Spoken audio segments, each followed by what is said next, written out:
¿Sabes qué pasa cuando le das un giro de 960 grados a un tablero de ajedrez? Pues la respuesta es que las piezas adquieren posiciones al azar o randomizadas. Podríamos decir que se trata de ajedrez 2.0, pero solo las piezas, los peones mantienen su posición clásica. En efecto, los peones no son piezas, pero ese es un tema aparte que ya hemos hablado en este canal. Lo importante es que en cada partida el acomodo de las piezas es totalmente diferente. Nota cómo las posiciones en ambos mandos se mantienen en espejo. Ahora que lo pienso, ya que tenemos 8 piezas en cada fila, podríamos calcular cuántas formas de acomodar el tablero existen, ya que solo se trata de permutaciones. Bueno, no exactamente, porque existen algunas reglas que limitan la cantidad de combinaciones posibles. Número 1, tiene que haber siempre una torre a la izquierda y a la derecha del rey, por lo que nunca verás que un rey inicie en una esquina. Número 2, siempre se debe buscar tener un alfil en una casilla blanca y otro en una casilla oscura. Y para no quebrarnos la cabeza, preguntémosle el nombre al ajedrez 960. Hay 960 posiciones iniciales posibles tomando en cuenta las reglas. Recuerdo que mi padre me dijo que un día dejó de jugar ajedrez porque se dio cuenta de que requiere mucho estudio de las primeras jugadas, es decir, las aperturas. En niveles bajos o intermedios las aperturas no son muy importantes, pero en niveles profesionales toman un papel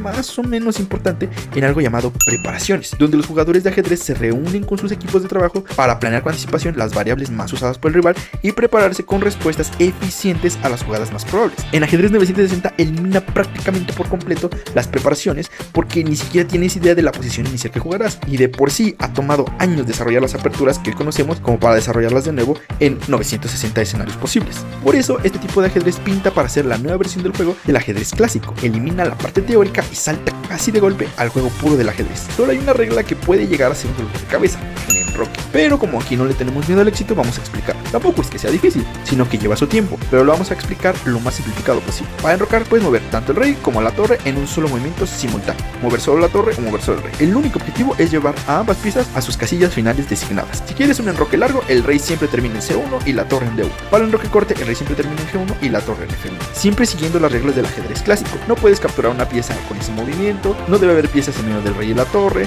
tanto el rey como la torre no deben haberse movido previamente, no puedes usar el movimiento para quitarte de un jaque, y el rey no puede cruzar ni terminar en una casilla que estén controladas por el rival.